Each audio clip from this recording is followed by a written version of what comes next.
So catch me if I fall.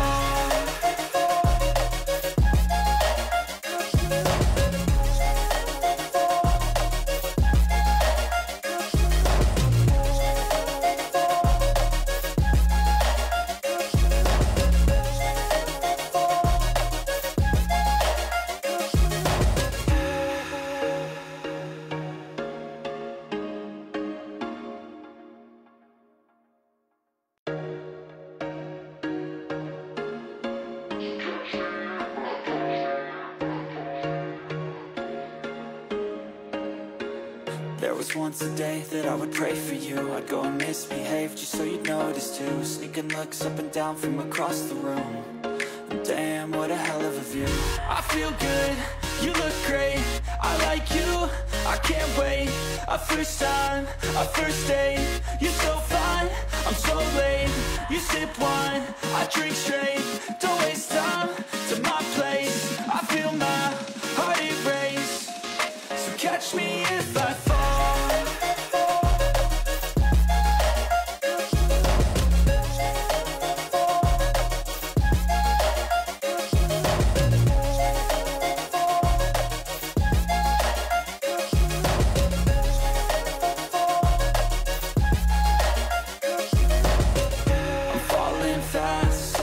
Praying that this night's gonna last.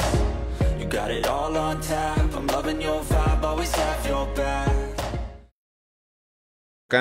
A todas, todos y todes, dándoles la más cordial bienvenida a la conferencia titulada El transfeminismo ante los movimientos antigénero.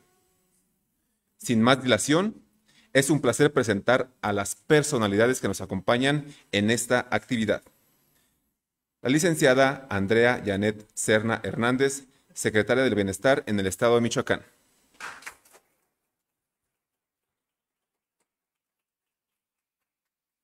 El licenciado Carlos Alberto Mendoza Madrigal, en representación de la contadora pública Yolanda Guerrero Barrera, titular del Consejo Estatal para Prevenir y Eliminar la Discriminación y la Violencia en el Estado.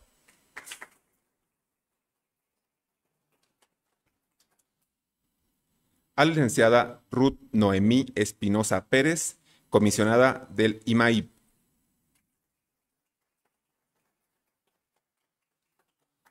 Al colectivo Todeumi.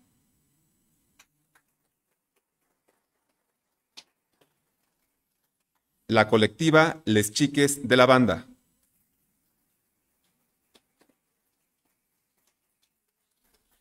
Asimismo, a todas las personas que nos honran con su presencia, tanto autoridades, colectivos, sociedad civil organizada, personal institucional de la Comisión Estatal de los Derechos Humanos y público en general. Previo a dar lectura de la semblanza curricular de nuestra ponente, escucharemos un mensaje por parte de la maestra Leslie Zúñiga Caballero, quien forma parte de Les Chiques de la Banda.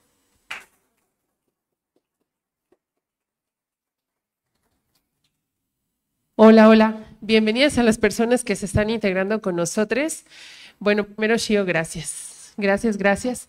Porque justamente lo hablábamos como colectiva, para nosotros es bien importante que los sueños se hagan realidad. Y hace mucho tiempo, como un año y cachito, estábamos, hay que traer a Shio. Y un día como hoy acaba de pasar. Entonces eso nos tiene sumamente contentos a todos. Y gracias a todas las personas que están acá, porque sé que implica no solo dedicar tiempo, sino apertura a escuchar de qué es el transfeminismo. Hay muchas olas de los feminismos y de repente creemos que hay un feminismo y cuando nombran a un feminismo nos dejan afuera muchas personas. Gracias también justamente a la Comisión Estatal de los Derechos Humanos, a Alex, por ser ese gran aliado que tanto queremos, porque nos abre las puertas, nos facilita muchísimas cosas y obviamente también a Traspatio, que es un espacio de lucha. Dije Traspatio por si no se escuchó, que es un espacio de lucha que queremos muchísimo. Y bueno, para nosotros como la colectiva transfeminista y disidente Les Chiques de la Banda, en esta ola de repente de estas posturas de ultraderecha y contra los derechos, era bien importante escuchar a alguien como Shio, que es una de las académicas más importantes que hay, pero al mismo tiempo también una mujer defensora de los derechos humanos y que para nosotros es un ejemplo. Así que disfrútenlo muchísimo. Sugerencia, saquen notas, saquen fotos, saquen audios, va a quedar grabado, se está transmitiendo en vivo. Entonces, que sea tan enriquecedor como para nosotros lo es, y que este mes del orgullo, una forma de festejarlo es viviéndonos libres, felices, en paz y sabiendo que podemos hacer esta gran comunidad que somos. Muchas gracias.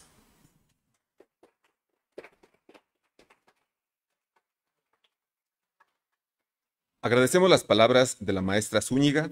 Ahora daré lectura a la semblanza curricular de Siobhan Fenela Guerrero McManus. Estudió biología en la Facultad de Ciencias de la UNAM y es maestra y doctora en filosofía de la ciencia también por la UNAM. Actualmente es investigadora en el Centro de Investigaciones Interdisciplinarias en Ciencias y Humanidades. Asimismo, es cofundadora del Laboratorio Nacional Diversidades, parte del Consejo Consultivo Honorario de la Rectoría General de la UAM, integrante del Comité Editorial de la revista Debate Feminista y de la Asamblea General del Instituto de Liderazgo Simone de Beauvoir. Es nivel 1 del Sistema Nacional de Investigadores. Por lo expuesto, pido un merecido aplauso a nuestra ponente, a quien le cedo el uso de la voz.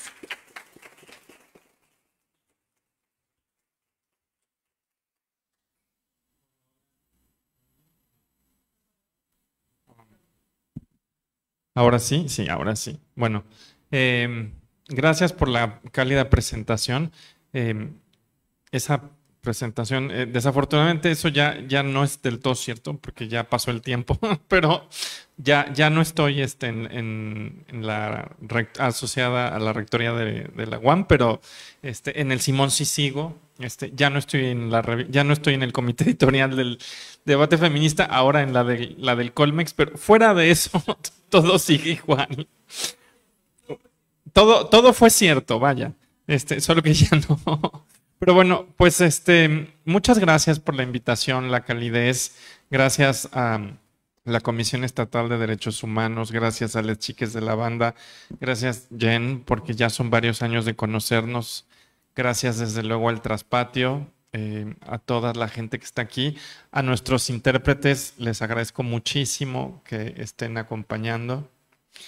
Y bueno, habiendo dicho eso, para entrar a tema, cuando me buscó Jen y me dijo que viniera, le dije que me gustaría hablar de algo que me parece que es importante que discutamos en espacios de derechos humanos y que tiene que ver con el auge de los así llamados movimientos antigénero.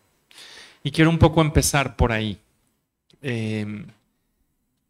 Históricamente hemos asociado las resistencias a las diversidades sexuales y de género con discursos que venían sobre todo de un sector muy conservador, usualmente religioso, en países como el nuestro, usualmente asociado a ciertas corrientes, por ejemplo, muy conservadoras del pensamiento católico. Hay que decir que no todo el pensamiento católico, la parte más conservadora del pensamiento católico.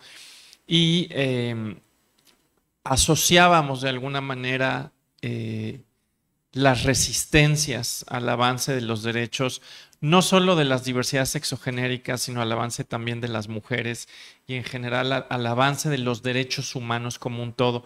Lo asociábamos esta resistencia a un sector que era sobre todo este sector integrista en el sentido que tenían una visión donde los valores religiosos tenían que de alguna manera estructurar la vida pública y la vida política del Estado. Sin embargo, esto ha ido cambiando y es importante tomar conciencia de este cambio porque esto también ha implicado la necesidad de reinventar muchas estrategias en lo que se refiere al tema de la defensa de los derechos humanos, de las diversidades sexuales y de género, y no solo de las diversidades sexuales y de género, porque estos movimientos suelen tener alianzas con sectores que se oponen a otro tipo de derechos humanos. Por ejemplo, en Estados Unidos el movimiento antigénero también es muy cercano a un movimiento que se opone a lo que se conoce como la teoría crítica de la raza. En ese sentido, también milita, digamos, en contra del antirracismo. Y eso es algo que no hay que perder de vista, ¿no? Que no estamos solamente ante movimientos que atenten contra los derechos humanos de las diversidades sexuales y de género, sino que son justamente parte de un ecosistema más grande de movimientos antiderechos, y es necesario tener cuenta de qué es lo que está pasando. De manera muy general, podríamos decir que estamos experimentando en este momento que podríamos calificar la cuarta ola del feminismo, una serie de cambios profundos que tienen que ver, por ejemplo, con la necesidad de tomar una etiqueta como la de transfeminismo en un contexto en el cual se ha vuelto indispensable. Hay gente a la que no le gusta hablar de las olas del feminismo porque dice que es una manera de pensar el feminismo pensada sobre todo para Estados Unidos y para Europa, y que en México no funciona del todo bien. Eso es cierto hasta cierto punto, pero aún así podríamos reconocer que en los últimos 10 años sí han habido una serie de cambios importantes en nuestra sociedad en lo que respecta a la visibilidad de los discursos feministas.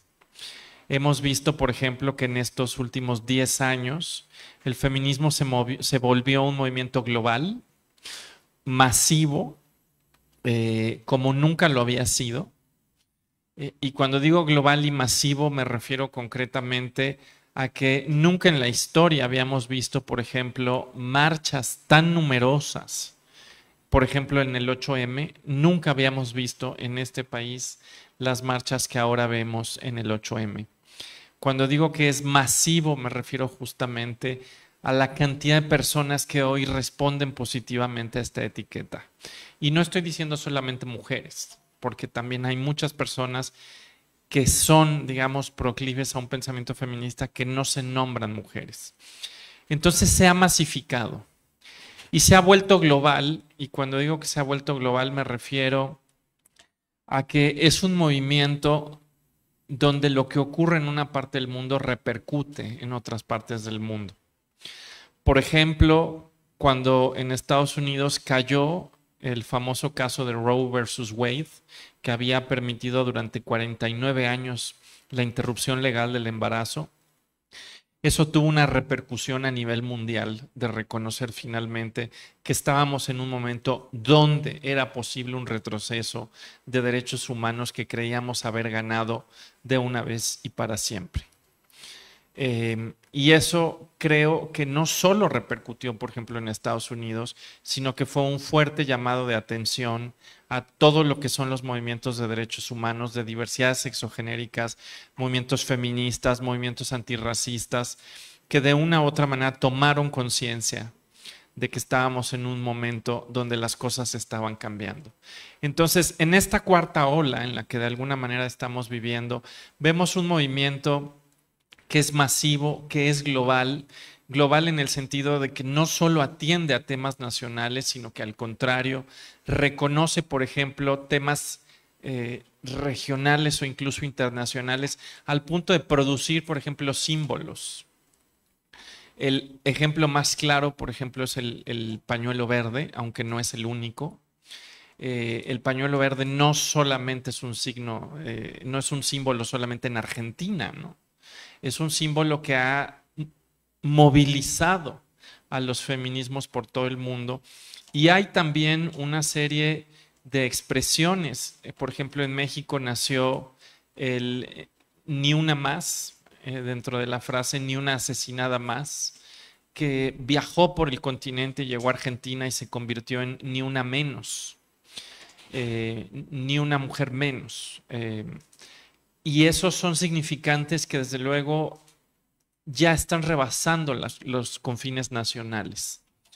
En ese sentido, la cuarta ola tiene una serie de especificidades que creo que es necesario tener en cuenta. Las repito, las que he mencionado hasta ahora es un movimiento global, es un movimiento masivo, es un movimiento donde las redes sociales juegan un papel indiscutible. nunca antes quizás habíamos visto la posibilidad justamente de vincular de manera prácticamente instantánea regiones tan distintas del mundo. Y justamente gracias a esta dinámica que tienen las redes sociales, lo que también vemos son movimientos que hay quien los ha caracterizado como movimientos sin liderazgos, pero quizás tendríamos que decir que lo que tienen es muchísimos liderazgos, pero liderazgos muy locales, muy situados, y en ese sentido no puedes identificar como una voz reinante, porque lo que vemos son muchas voces articuladas y que de alguna manera convocan desde lugares diferentes, pero interconectados. Y eso es uno de los elementos que también caracteriza a la cuarta ola. Y habría un par más de elementos que me gustaría mencionar. Uno de ellos es el papel de los afectos. La cuarta ola es probablemente la ola donde hay un reconocimiento muy explícito del carácter político de los afectos. Con esto no quiero decir que antes no. Evidentemente los afectos siempre estuvieron presentes en la historia de los feminismos. O sea, la rabia no la inventamos hace 15 años, desde luego. Pero quizás lo que sí pasó en estos 15 años es reconocer explícitamente el carácter político de la rabia y rechazar la idea de que si la rabia es llevada al espacio público, esto de alguna manera es un ejercicio de irracionalidad.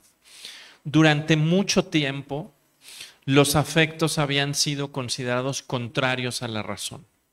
Habían sido de alguna manera jerarquizados dentro de una mirada muy sexista como aquello que es inferior a la razón, y por tanto quien desplegaba sus afectos era inmediatamente etiquetada como una persona que estaba abdicando de la razón. Una de las cosas que hemos visto en estos 10, 15 años, por supuesto, es un reconocimiento de que la rabia de hecho tiene un papel en la política, que juega un papel en la política, que a veces la rabia es necesaria para transformar las cosas y que la rabia tiene un lugar.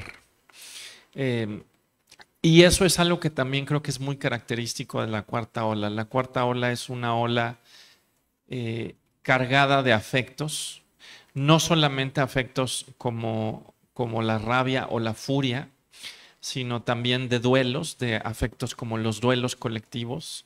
Eso también es muy característico de la cuarta ola.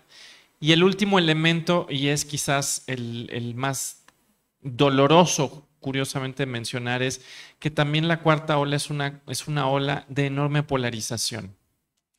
Nos guste o no, estamos en un momento donde los feminismos están muy polarizados. Y están muy polarizados por varios temas, no solamente por uno. Yo podría mencionar en este punto cuatro temas que dividen de alguna manera a los feminismos el día de hoy. El primero, que es bastante viejo, es el tema de prostitución, trabajo sexual. El segundo, que hoy tiene mucha visibilidad, pero que tampoco se inventó en los últimos 15 años, es el tema de qué lugar tenemos que tener las personas trans en el feminismo. El tercero, que es un poco más nuevo, es el tema de la gestación sustituta. Y el cuarto, que también es muy importante en un país como el nuestro, es si los feminismos deben apostar por soluciones punitivas vía el derecho penal o deben buscar otros caminos. Y menciono todo esto de este dibujo, digamos, de la cuarta ola, porque a la cuarta ola es a la que le está tocando hacerle frente a los movimientos antigénero o de alguna manera desarrollarse en el contexto de los movimientos antigénero.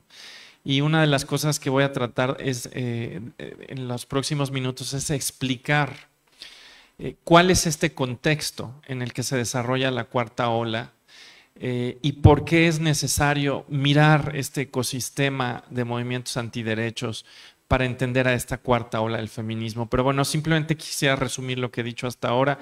Lo único que he dicho hasta ahora es que si estamos en una cuarta ola, esta cuarta ola tendría unos 10, 15 años de haber surgido.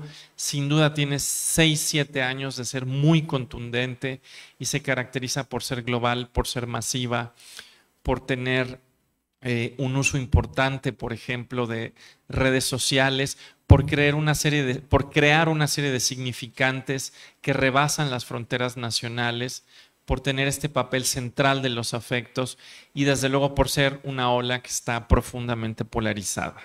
Y les decía yo, la cuarta ola de alguna manera es la ola que se está desarrollando en el contexto de los movimientos antigénero. Y a eso quiero entrar, porque les decía yo hace unos minutos que el movimiento LGBT mexicano y el movimiento feminista mexicano históricamente se organizaron suponiendo que los obstáculos al reconocimiento de las derechas venían sobre todo de grupos integristas asociados a discursos religiosos. Me gustaría decir que esto hoy ya no es el caso. Y con eso no quiero decir que ya no existan esos discursos, porque claramente existen.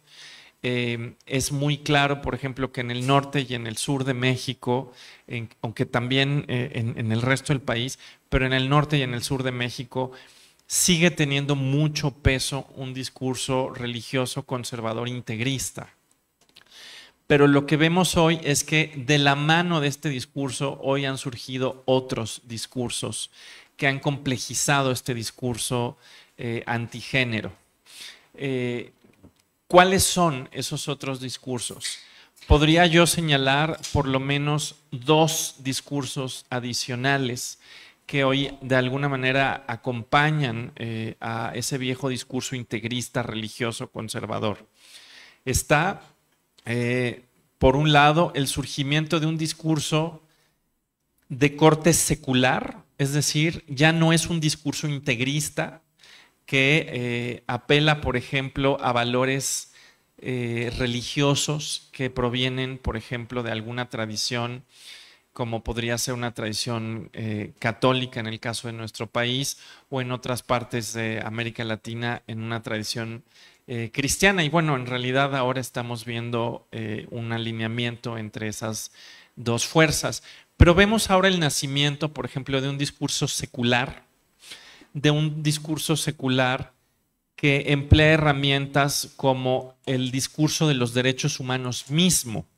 Y esto es una de las grandes dificultades, que hoy nos encontramos con personas que paradójicamente usan el discurso de los derechos humanos para socavar los derechos humanos, por ejemplo, de las diversidades sexuales y de género. Pongo un ejemplo muy claro. De repente nos encontramos con personas que dicen que debería estar prohibido, por ejemplo, que para parejas homoparentales adoptaran infancias, y la razón que se da es que esto va en contra de los derechos de las infancias, porque las infancias tendrían que tener el derecho a un padre y a una madre.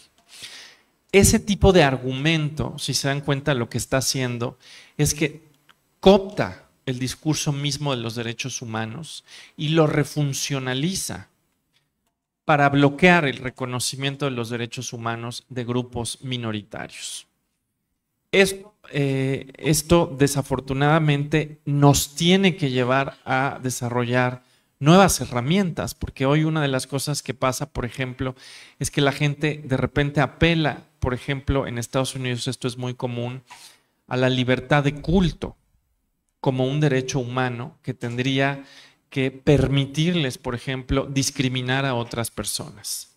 Entonces, este discurso es distinto al viejo discurso integrista, porque este no es un discurso que está apelando a un discurso religioso, sino que está operando a través de la cooptación del discurso de los derechos humanos. Y eso hace que en muchos lugares sea muy difícil reconocerlo como un discurso que es un discurso ya sea discriminatorio o un discurso de odio, recordando que aquí hay una distinción donde el discurso de odio es aquel que directamente fomenta que se lleve a cabo violencia o que ha fomentado violencia hacia algún grupo, mientras que el discurso discriminatorio no tiene esa característica, pero que sí invita, por ejemplo, a la creación de jerarquías o al mantenimiento de jerarquías. Y cuando vemos este nuevo discurso secular, que coopta los derechos humanos, resulta mucho más difícil reconocer eso como un discurso discriminatorio por la manera en la que se presenta. Mucha gente no lo reconoce como tal, mucha gente de hecho lo que reconoce aquí es que parece que hay un grupo que está defendiendo sus derechos y entonces la gente no entiende por qué ese discurso puede ser potencialmente discriminatorio. Algo que ocurre también es la cooptación del discurso científico. Y eso es un elemento muy diferente a lo que veíamos con el integrismo. En el integrismo, por ejemplo, alguien te podía decir, y seguramente aquí todo el mundo lo ha escuchado, Dios inventó a Adán y a Eva, no a Adán y a Steve. Como una manera de decir, no podemos reconocer las uniones homosexuales, digamos, no las podemos reconocer porque no está en la Biblia. O el argumento, por ejemplo, de Dios los creó mujer y hombre. Y entonces es una manera de invalidar tanto identidades no binarias como, por supuesto, en general las identidades trans. Esos viejos argumentos integristas, claro, apelaban a un discurso religioso que tú podías detener en un estado laico, diciendo pues que finalmente en un estado laico estos argumentos no tenían ninguna cabida.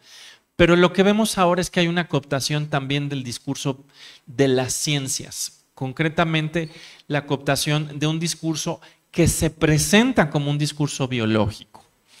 Vemos, por ejemplo, hoy posiciones de gente que argumenta que la familia sí es una institución natural y no es una construcción social, porque dicen que desde hace 10,000 o 50,000 años el ser humano ha vivido en clanes, ha vivido en grupos, y que estos clanes o estos grupos de alguna manera son la prehistoria de la familia. Y cuando nos damos cuenta de eso, por supuesto, esto no es exactamente lo que dice la paleoantropología, porque, a ver, nadie va a decir que había familias nucleares hace 50,000 años. Un poco hay un filósofo, John Dupré, que dice, lo que pasa es que esta es la teoría de los picapiedra, porque lo que quieren que creamos es que la familia que estaba en el Estados Unidos de 1950 es la que estaba hace 10,000 años. Es la tesis de los picapiedra. Claro, porque estaba Pedro, Vilma y tenían ¿cómo se llama? Pebbles, ¿no? Entonces, claro, por supuesto la biología no dice eso, pero hay una apelación a un discurso que parece un discurso biológico para legitimar a la familia, y hay una apelación a un discurso que parece biología para decir, bueno, todo en la sexualidad humana aparece y se explica en función de la reproducción. Y claro, cuando nos acercamos a la biología, una de las cosas que pasa es que refutar este discurso que se presenta como biología requiere biología de posgrado. Y esa no es la biología del sentido común. Y eso hace muy difícil decir, oye, la biología de hecho no dice eso. Y uno de los efectos que esto tiene, desde luego, es que con este nuevo discurso secular que coopta los derechos humanos y que también coopta la ciencia, es que aparece, por tanto, como un discurso objetivo. Se viste y se reviste de objetividad, y eso lo vemos porque llega y dice, yo estoy apelando a datos científicos, yo estoy apelando a información científica. Por supuesto, tú te puedes ir a una facultad de biología, de ciencias, a una facultad de lo que sea, y la gente que está ahí te va a decir, oye, eso no es así. Pero el problema es que este discurso que se viste de biología, de hecho, refuerza el sentido común. Y mucha gente dice, claro, esa es la biología, porque esa es la biología como yo la entiendo. No es la biología que está en los libros de posgrado, pero es la biología como se entiende desde el sentido común. Y eso hace que este discurso sea mucho más difícil de reconocer de nuevo como un discurso que tiene una intención discriminatoria. Y de hecho, así como hay una cooptación del discurso científico, hay también una estrategia retórica muy perniciosa, y es precisamente revestir este discurso con la idea de que este discurso sí es objetivo, mientras que el discurso que proviene de los feminismos, que proviene de los activismos LGBT, no lo es. Y hay que decir que esta es una estrategia que ha sido muy útil. A mí, por ejemplo, una cosa que me ha pasado, que esto está, ¿me oyen? Sí. Una de las cosas que me ha pasado es que hay gente que me pregunta, y no lo dice con un ánimo de faltarme al respeto, que si yo me dedico a la ideología de género. Dicen, oiga, ¿usted se dedica a género? Y la respuesta, no, a los estudios de género. Gracias. ¿Sí me oyen? Sí. Y una de las cosas que pasa, por supuesto, y aquí hay que recordar que el término ideología de género fue impulsado desde el Vaticano como una respuesta a todo lo que fue las reuniones del 94 y 95 en el Cairo y en Beijing, donde se empezó justamente a llevar el lenguaje del género a todo lo que son las instituciones de derechos humanos. Y una respuesta que se da desde el Vaticano es hacer una guerra en el plano semántico, tratando de crear una serie de términos que socavaran las pretensiones de seriedad del discurso de los derechos humanos que apelaba a la categoría de género. Y ahí nació este concepto de ideología de género, pero una de las cosas que quiero que vean es que tiene un trasfondo epistemológico ese concepto, porque una de las cosas que quiere hacer el concepto de ideología de género es sugerir que si hay algo que es un discurso científico, ese es el discurso biologicista que apela a la idea de que la familia es una institución natural, de que todas las diversidades sexuales y de género son disfuncionales, que lo trans no existe, no puede existir y que todo en la vida sexual humana está organizado en función de la reproducción. Ahí hay un trasfondo epistemológico justamente porque una de las cosas que se está tratando de hacer es decir que todo lo que son los estudios de género y sexualidad son mera ideología. Y en un país como el nuestro, donde el artículo 3 constitucional dice que la educación tiene que ser científica, ese movimiento no es inocente, porque una de las cosas que logra un movimiento como ese es decir, esto no tendría que ser inculcado en la educación pública, porque esto no es ciencia. Entonces, este nuevo discurso antiderechos, que es secular, que coopta el discurso de los derechos humanos, que coopta el discurso científico, también hace un movimiento epistemológico y es presentarse a sí mismo como un discurso que sí satisface el 3 constitucional, diciendo, este discurso sí es el que debe enseñarse, porque este es un discurso secular, este es un discurso de derechos humanos, es un discurso científico. ¿Y quiénes no son un discurso científico? Los estudios de género y los estudios de sexualidad, que además ahora son, por supuesto, atacados diciendo que esto es pura subjetividad y pura ideología, pese a que la construcción misma de los estudios de género descansa, por supuesto, en una crítica a esa ficción de la objetividad que estaba construida sobre el borramiento de una serie de perspectivas en nuestras sociedades, perspectivas que tenían que ver con mujeres, con diversidades sexogenéricas, con personas racializadas, con personas con discapacidad, es decir, un montón de gente cuya perspectiva era sistemáticamente olvidada y aquello que pasaba por objetividad en realidad era la perspectiva de unos cuantos muy privilegiados. Entonces, en este nuevo escenario, lo que vemos es que está surgiendo este nuevo discurso que además también, además de todo lo que he dicho, modifica el tipo de afectos que están circulando.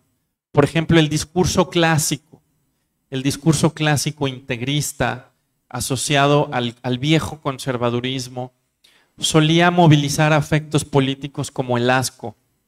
Todo el mundo aquí seguramente ha visto a alguien que dice, yo respeto, pero que lo hagan en su casa porque qué asco verlos.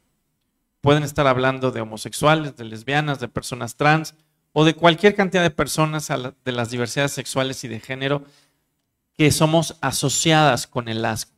Esa era la emoción política más tradicional, el asco. Incluso la gente te hace un gesto, ¿no? ¡Qué asco! O sea, esa era la respuesta fisiológica.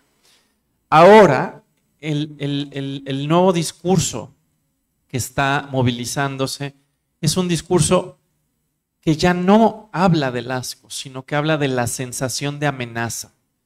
Se presentan ya no como personas que dicen, tú me das asco, sino personas que dicen, tú me amenazas, tú eres una amenaza.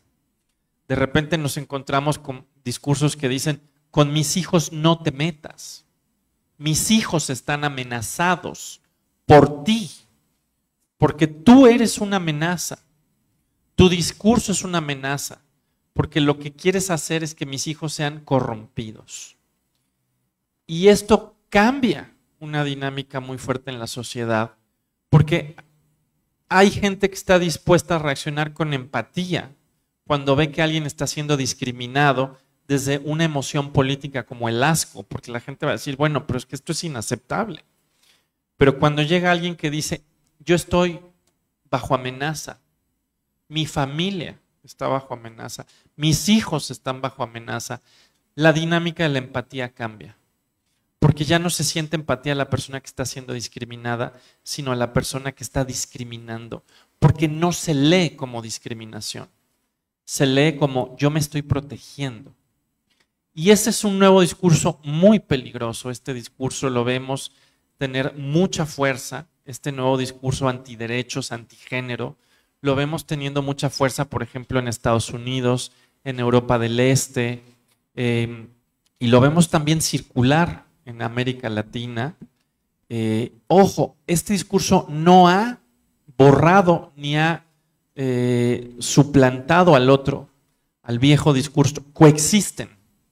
Nos podemos encontrar esos dos discursos. El viejo discurso religioso, integrista, discriminatorio, ahí sigue, pero ahora convive con otro discurso, que es el discurso secular, que habla de derechos humanos, que habla de ciencia, que acusa a los movimientos feministas y LGBT de ser ideología, que se arropa a sí mismo de ser un discurso objetivo y que habla de sentirse bajo amenaza. Ese discurso se mueve mucho. Es el discurso de, lo decía yo, de con mis hijos no te metas, pero también es el discurso que dice cosas como, por ejemplo, que no debemos dar educación sexual integral porque esto va a llevar a la pérdida de valores, a la descomposición de la familia, al aumento de las violencias. Estos discursos son nuevos. Este es uno de los rostros de lo que se conoce ahora como el movimiento antigénero. Y este rostro, el movimiento antigénero, tiene alianzas con el discurso conservador, pero ya no funciona igual que el discurso conservador integrista. Y en ese sentido es importante distinguirlos. Pero no son los únicos discursos que componen este nuevo ecosistema de movimientos exclusionarios. Hay también, y me parece importante mencionarlo, un tercer discurso que tenemos que poner sobre la mesa en el contexto de los discursos antigénero.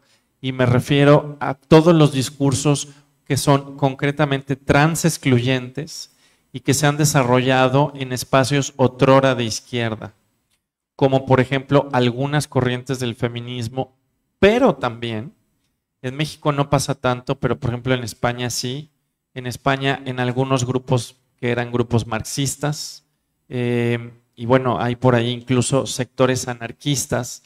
Estos eran movimientos sociales que históricamente hubiéramos considerado de alguna manera parte de la izquierda, y lo que vemos hoy es que al interior de las filas de estos movimientos se han desarrollado también discursos que comparten con el discurso secularizado, digamos, de la nueva derecha antiderechos, muchos de estos elementos. Y vamos a hacer una comparación uno a uno. Allí donde, por ejemplo, la nueva derecha antiderechos, que es secular, habla, por ejemplo, de derechos humanos. También, por ejemplo, el discurso transexcluyente dentro del feminismo también habla de derechos humanos. Así como hay gente que te dice, yo estoy peleando por los derechos de las infancias o los derechos de las familias o los derechos religiosos, te encuentras con gente que dice yo estoy peleando por los derechos de las mujeres. Estoy peleando por los derechos de las mujeres a que no estén expuestas a potenciales depredadores sexuales. ¿Y ahí qué pasa? Ahí lo que vemos es que de inmediato se presenta a la población trans en general y concretamente a las mujeres trans como un peligro.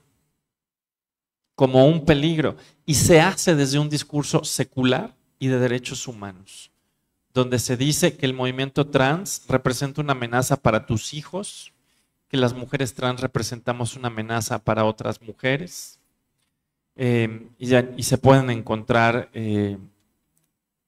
historias sobre prisiones, historias sobre espacios segregados, sobre refugios, pero de alguna manera lo que quiero que vean es que comparten de alguna manera esta idea de apelar a los derechos humanos.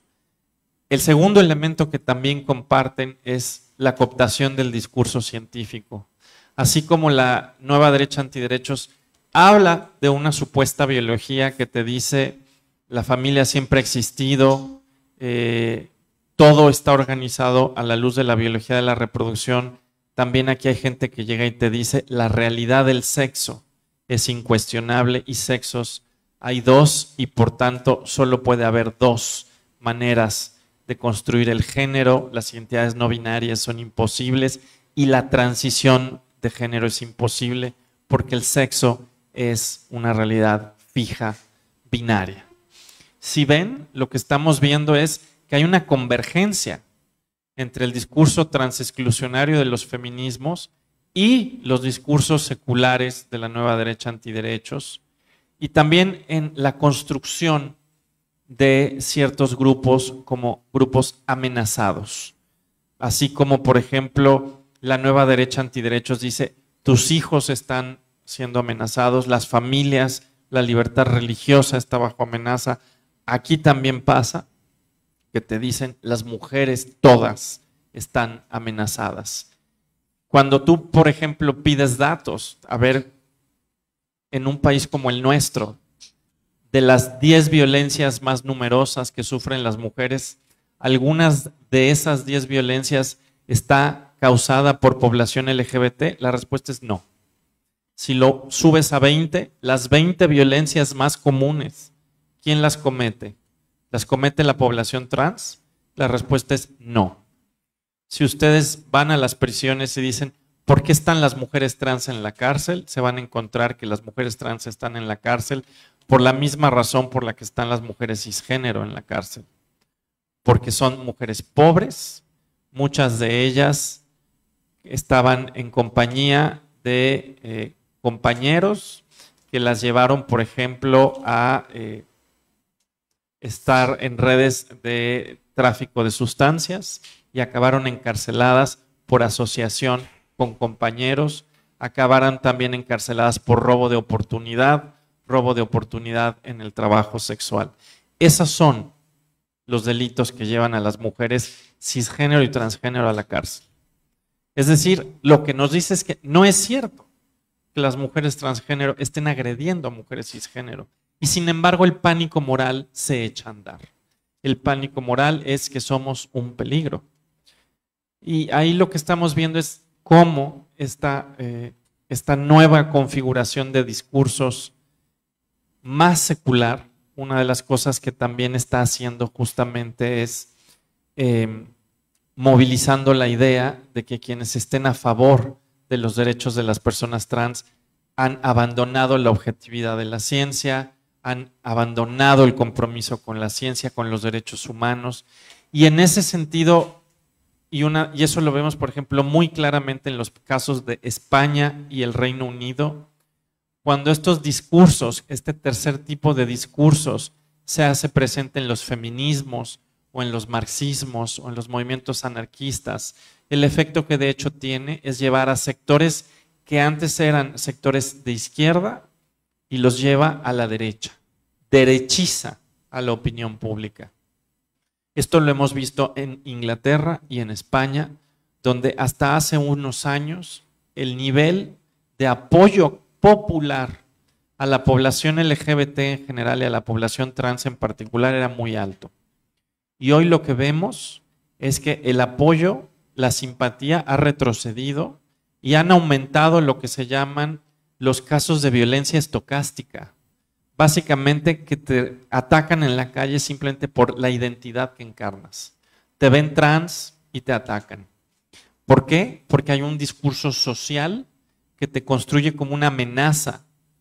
Y entonces la gente cuando te ve, te ataca porque se siente amenazada, justamente, y con la justificación de hacer algo. Y eso ha pasado de manera muy clara en los casos de España y Reino Unido, donde estos discursos están circulando. Y entonces, lo que quisiera, básicamente para entrar a la recta final, lo que quisiera enfatizar es que estamos en un momento donde los discursos de odio que aprendimos a reconocer, los discursos discriminatorios que aprendimos a reconocer hace 20, 30 años, ya no son los únicos que hay. Quienes nos dedicamos a los derechos humanos, nos acostumbramos, por ejemplo, a pensar que los discursos discriminatorios vendrían siempre del mismo lugar, de un discurso religioso, conservador e integrista. Y hoy nos encontramos que no, que hay, en efecto, un discurso conservador e integrista. Ese no se fue a ningún lado. De hecho, se ha sofisticado, porque ahora tenemos, por ejemplo, algo que hace 30 años era impensable, una alianza entre católicos y cristianos a lo largo de todo el continente, justamente para combatir el avance de los derechos de mujeres, el avance de los derechos LGBT y, como decía yo, también el avance de otros grupos. En el caso de Estados Unidos es muy claro de cómo han atacado, por ejemplo, a la teoría crítica de la raza. Pero ese discurso hoy en día convive con por lo menos otros dos discursos que como sociedad todavía no hemos aprendido a identificar. El discurso de lo que se llama la nueva derecha antiderechos, y no es mi afán de hacer política aquí, pero voy a mencionar un ejemplo que es Gabriel Cuadri, que de alguna manera encarna de qué estamos hablando. Cuando vemos a una persona con ese discurso, si se dan cuenta, a veces es un discurso que parece apelar a los derechos humanos, que parece apelar a la ciencia, que parece estar protegiendo a las familias, que parece estar protegiendo a las infancias. Y sin embargo, en el corazón de ese discurso, lo que hay es un intento de vulnerar los derechos de las personas LGBT y de vulnerar los derechos de las personas trans. Y lo vemos también con el tercer discurso, que lo vemos, por ejemplo, con el discurso trans excluyente que hoy está en algunas corrientes que antes eran de izquierda, como el feminismo, el marxismo, el anarquismo. De nuevo, no es mi afán hacer política, pero por ejemplo hemos visto en estos años, sorprendentemente, cómo hay algunas políticas mexicanas, como Teresa Castells, que por un lado se oponen al aborto y por el otro lado se reivindican feministas. Por un lado te dicen sí a la vida y por el otro no al borrado. Y esto es algo muy, muy curioso, porque cuando se reivindican como feministas, pero de todas maneras se oponen al aborto, una de las cosas que están diciendo es: a mí no me importa que se mueran cientos o miles de mujeres en abortos clandestinos. No me importa. Pero lo que hay que hacer es detener a las personas trans porque nos borran y representan un peligro. Y aquí, si aterrizáramos esto en números y nos preguntáramos cuántas mujeres se mueren en abortos clandestinos y cuántas sufren, ya no hablemos de homicidios, violencia a manos de personas trans, lo que nos vamos a encontrar es que esto no tiene ningún sentido. La cantidad de mujeres que se mueren en abortos clandestinos es muy alta, incluso ahora no ha llegado a cero, pero cuando tú ves realmente si las personas trans representan un peligro, la respuesta es no. Entonces, los datos reales no sostienen esta narrativa. Pero lo que vemos es que este nuevo discurso este nuevo discurso donde alguien se puede presentar a la vez como feminista y ser antiaborto, y es feminista simplemente porque es antitrans, el efecto que esto tiene, por supuesto, es que la gente no reconoce esto como un discurso discriminatorio, no lo reconoce. Lo reconoce como un discurso legítimo y preocupado por el interés de los menores, de las mujeres, de las familias, como un discurso objetivamente fundamentado y un discurso que tiene que ser escuchado. Y cuando señalas que esto tiene efectos muy graves, la gente lo que hace es simplemente decir, no. Este es un discurso secular y eso no es verdad. Entonces, desde ahí es que ha sido necesario construir herramientas transfeministas. Y con esto voy a ir cerrando. Hasta hace unos años era más común que las personas trans se nombraran feministas a secas. Y de hecho, mucha gente decía, pues yo soy feminista decolonial, yo soy feminista antirracista, yo soy X. Y una de las cosas que ha pasado en la cuarta ola es que se ha hecho necesario nombrarse transfeminista porque el nivel de ataque a las personas trans hizo que en muchos espacios feministas ya no se pudiera militar. Hubo que salir de ahí y tomar esta etiqueta de transfeminismo, que no es que se inventara en los últimos 10 o 15 años, porque no es así, pero sí tuvimos que tomarla, porque los espacios feministas se nos fueron cerrando. Y tuvimos que retomarla para decir, espérense, nosotros, nosotras, nosotres no representamos una amenaza. Y lo que hemos hecho con la etiqueta de transfeminismo es tratar de justamente proporcionar nuevas herramientas críticas. Nuevas herramientas críticas, por ejemplo, que te dicen que es un error suponer que las alianzas políticas tienen que construirse entre sujetos homogéneos. Este es el discurso, por ejemplo, que tienen muchas personas para decir, las personas trans no tienen que ir con las personas LGB, las personas trans no tienen que ir con las mujeres cisgénero, y cada quien por separado. El transfeminismo, por ejemplo, ha articulado la idea de que podemos formar multitudes heterogéneas y diversas, donde si bien no compartimos todas la misma lucha, sí podemos, por ejemplo, aliarnos. Y un ejemplo muy claro de eso es el tema de la autonomía corporal. No todos los cuerpos son cuerpos gestantes y no todos los cuerpos de alguna manera tienen como una de sus reivindicaciones tener acceso o derecho, por ejemplo, a una interrupción legal del embarazo.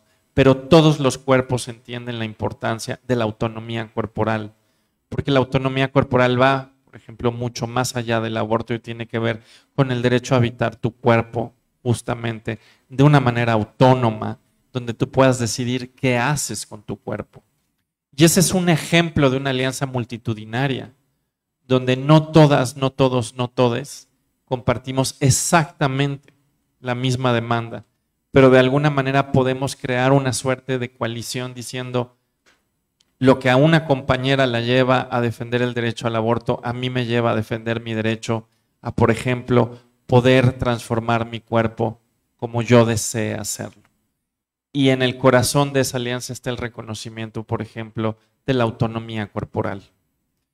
Y eso es el tipo de alianzas que los transfeminismos permiten, alianzas multitudinarias. Y desde luego con esto no es suficiente.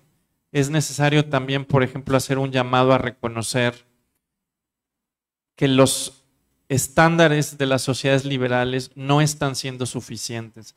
Cuando la gente te dice tenemos que discutirlo todo, lo que la gente no te dice es que una de las precondiciones de un debate potencialmente exitoso es que la vida de nadie se esté poniendo sobre la mesa. En un debate nunca puede debatirse la posibilidad de que alguien que participa del debate pierda la vida. Y esto es una de las cosas que los transfeminismos hemos puesto sobre la mesa.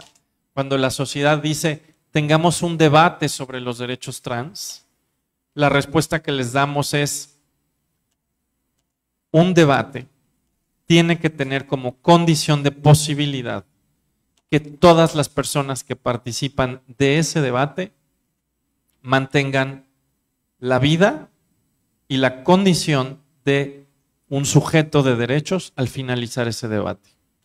Porque si eso no está garantizado, entonces ese debate no es un debate equitativo.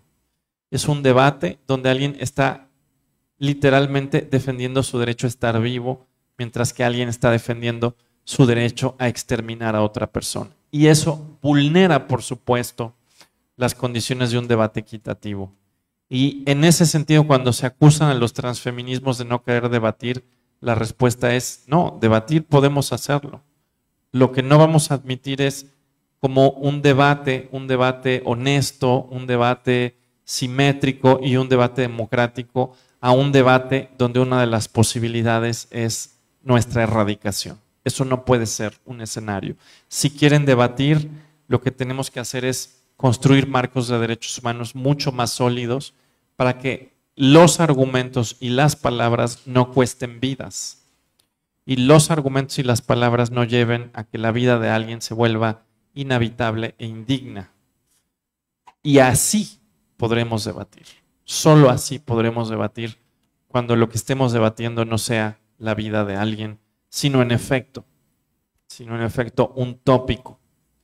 Y finalmente, una de las cosas que estamos tratando de hacer en los transfeminismos es hacer un llamado de atención y reconocer que los discursos cambian, que tenemos que empezar a reconocer como un discurso discriminatorio a aquel discurso que se viste hoy de derechos humanos, que se viste de ciencia, que se presenta como una víctima amenazada, pero que no es nada de eso.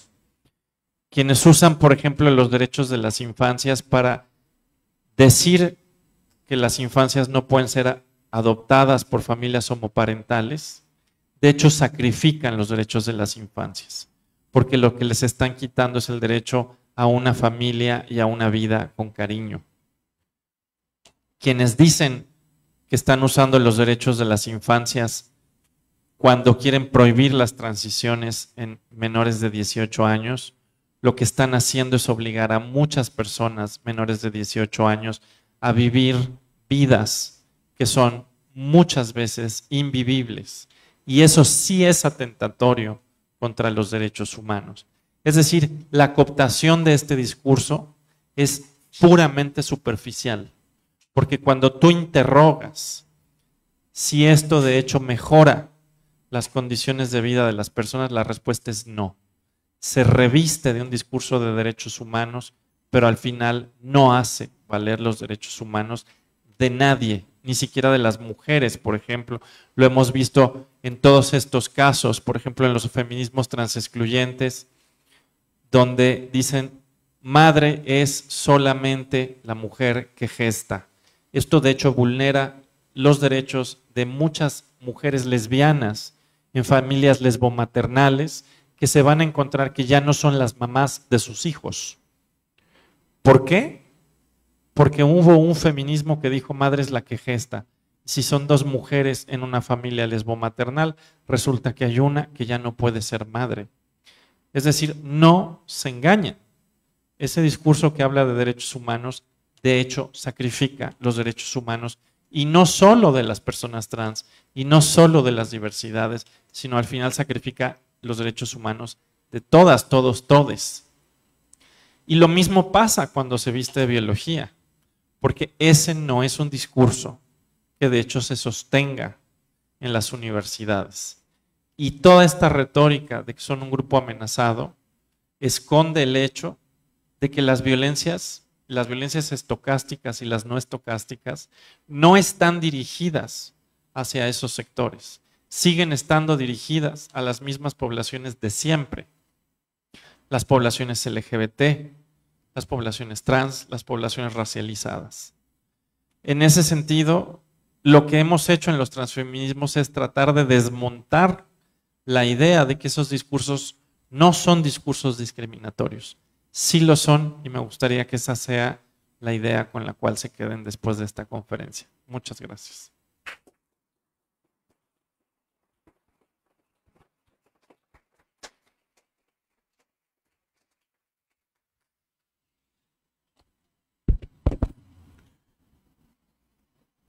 Agradecemos las finas consideraciones de la doctora Guerrero McManus. Ahora daremos paso a la ronda de preguntas del público sobre la disertación que acabamos de escuchar, para lo cual respetuosamente pido levantar la mano a quien desee participar, a quien se le dará el uso de la voz de forma ordenada por parte de su servidor. Aquí, Julio. Hola, ¿qué tal? Buenas tardes. Rafael Morales de Enlace Digital de Michoacán. Felicidades, enhorabuena, muchísimas gracias por tu ponencia. Sabemos que hay retos, hay necesidades también legislativas en torno a estos temas. Me interesa tocar un tema en particular que tiene que ver con esa mala información, con la, ¿cómo lo podríamos llamar? Con el sentimiento contra la cultura trans. No sé, hace algunos ayeres estuvimos aquí con Ociel Baena, el magistrado, y lo entrevisté, estuvimos excelente, todo bien. Desafortunadamente, pues, tuvimos la mala noticia de lo que le pasó. A mí me pega en el corazón porque era un gran ser humano, una gran persona. En ese sentido, como para sacar el velo del tema, ¿por qué nuestra sociedad todavía no está lista para poder apapacharlos, quererlos, amarlos, integrarlos en todos los ámbitos? ¿Cuáles son los retos para poder salir de esa ignorancia cultural? Gracias. Bueno, pues agradezco la pregunta. Es una pregunta muy larga, entonces lo que voy a hacer es tratar de darle una respuesta puntual. Lo primero que me gustaría decir es que dejemos de pensar que estamos solo ante una situación de ignorancia, porque pensar que es ignorancia y ya es suponer que simplemente es una cosa que se remedia con información.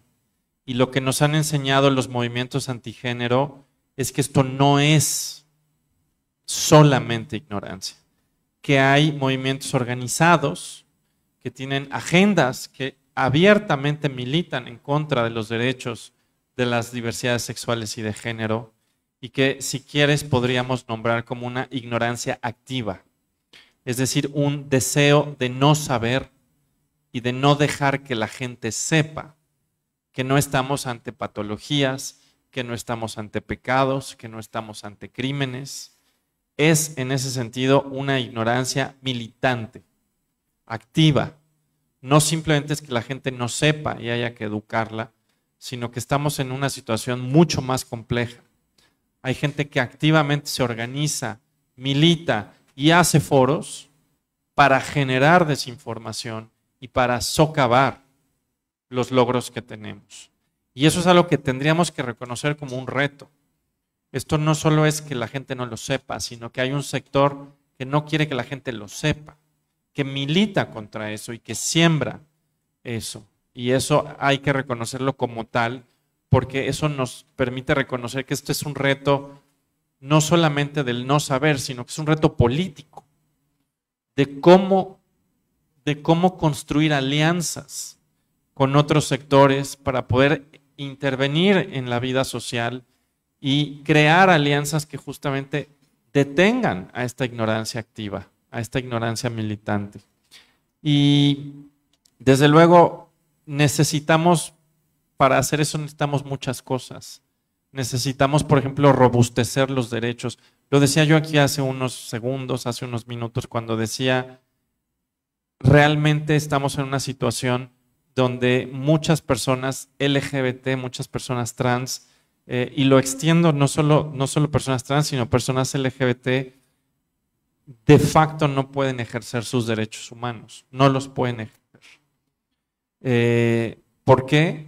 Porque en el momento en que la gente te lee como parte integrante del colectivo LGBT, hay una serie de dinámicas de discriminación tan intensas que muchas veces no puedes, por ejemplo, estudiar, no puedes ir a la escuela por el acoso escolar, no puedes estar en la familia por el acoso en la familia, no puedes tener un trabajo por el acoso laboral.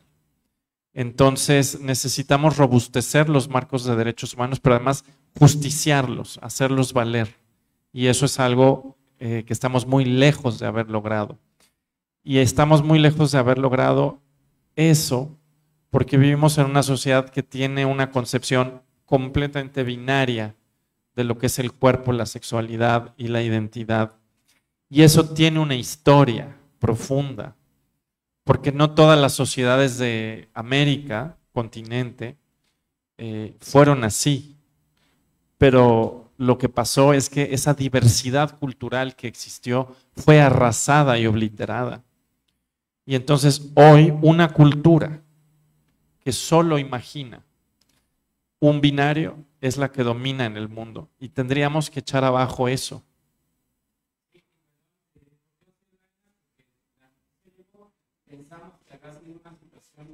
Ver con un crimen en contra de la comunidad y también pensamos en ese contexto de violencia que se vive, que desafortunadamente ha perdido la vida en un atentado de ese índole. Entonces lo nombro con orgullo y también con mucho pesar, pero les agradezco muchísimo y felicidades, enhorabuena. Gracias.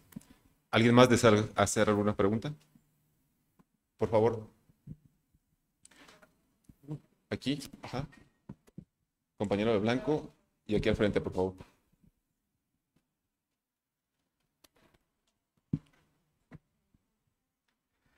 Hola, ¿qué tal? Muy buenas tardes. Mi nombre es Yareni Pérez Vega.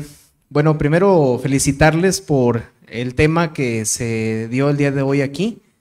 Y yo quiero expresarme también sobre lo que tiene que ver con la comunidad sorda, LGTBQ y más también. En esta transversalidad que hay, falta información también para ellos, porque se les está dejando afuera. Este tipo de conferencias o este tipo de información no está adecuada precisamente para los que son miembros de la comunidad LGTBQ y más que tienen una discapacidad, como en este caso son sordos. La transversalidad les ha llegado a afectar ese derecho al acceso a información precisamente a esto de lo que estamos hablando. La verdad que para mí es un honor ver este tipo de información, aunque hace falta dentro de mi comunidad y pues quiero felicitarles y agradecerles por haber venido el día de hoy.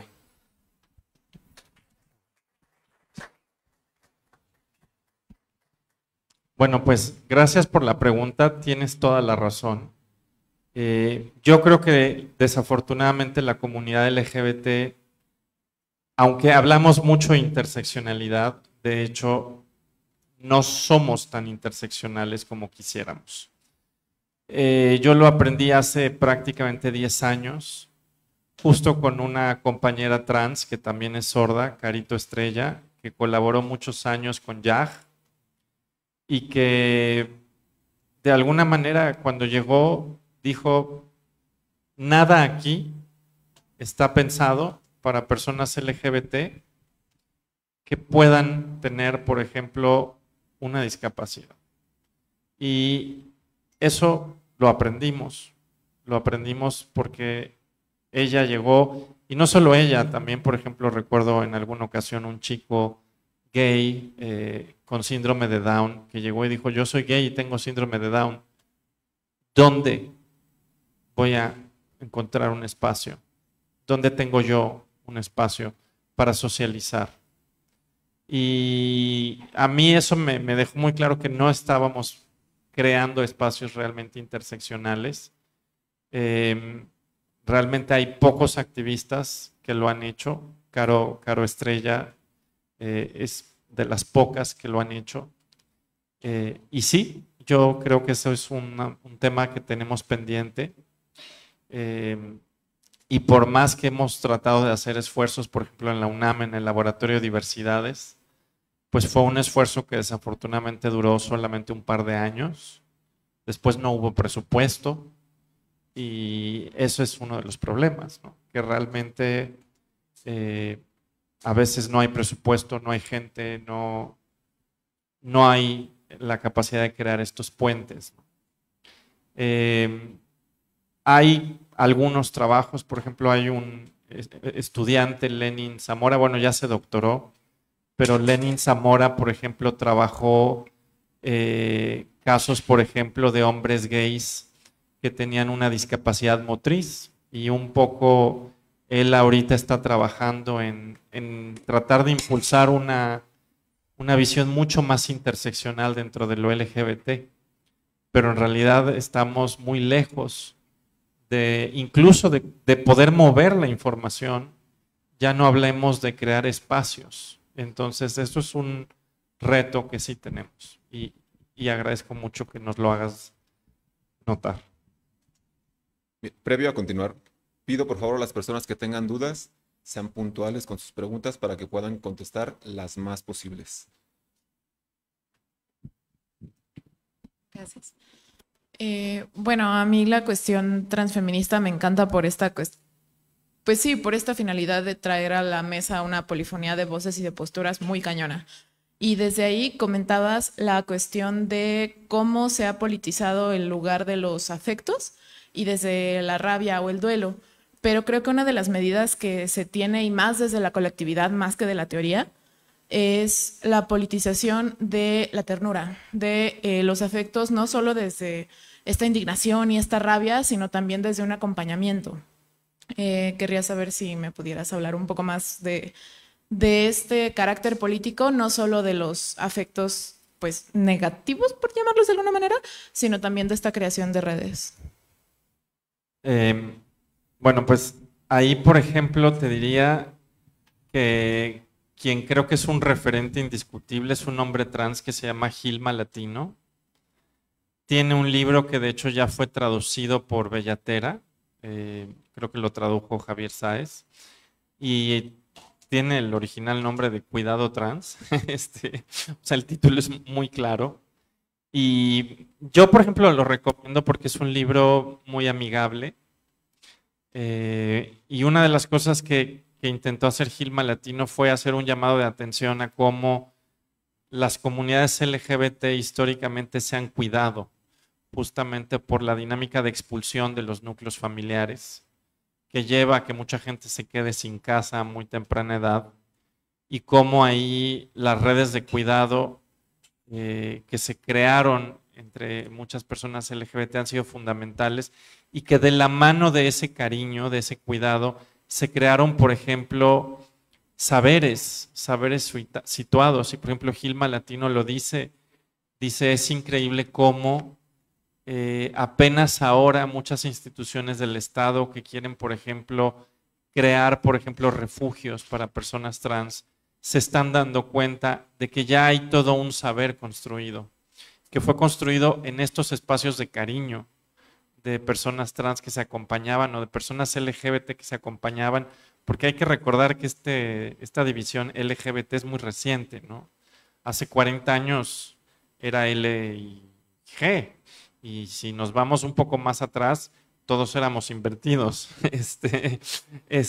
O sea, en esos espacios que fueron espacios comunes, sí se gestó desde hace mucho un conocimiento que acompañaba el cuidado y la solidaridad, y que ahí está, y que es una de las cosas que creo que caracterizan a las redes transfeministas.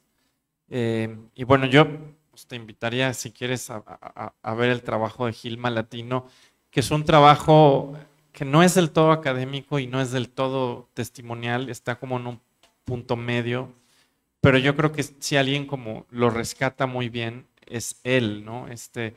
Pero bueno, creo que eso en realidad, a veces ni siquiera sé si tiene caso que te recomiende un libro, porque creo que la gente lo vive. Entonces, pero bueno, si te interesa, por ejemplo, un libro sobre el papel de ese tipo de afectos, Gilma Latino es quien yo creo que más lo ha trabajado.